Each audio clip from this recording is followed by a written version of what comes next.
என்னைக்குமே என்னைக்குமே கடைசி வர பிடிச்சிருங்க.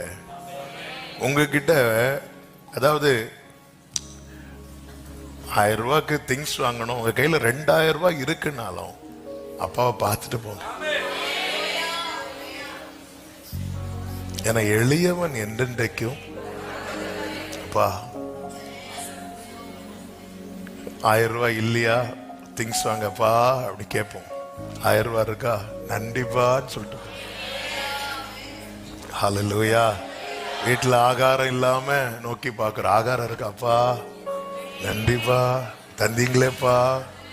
இவனுக்கு எப்பவுமே நான் தேவை, அது அவருக்கு தெரியும். அவரு தான் நமக்கு தேவை. ஆனா அப்படி நாம நினைக்கிறோம் என்பது அவருக்கு தெரியணும். அந்த உணர்வு எனக்கு எப்பவுமே நீங்க தான் ஆண்டவரே, எப்பவுமே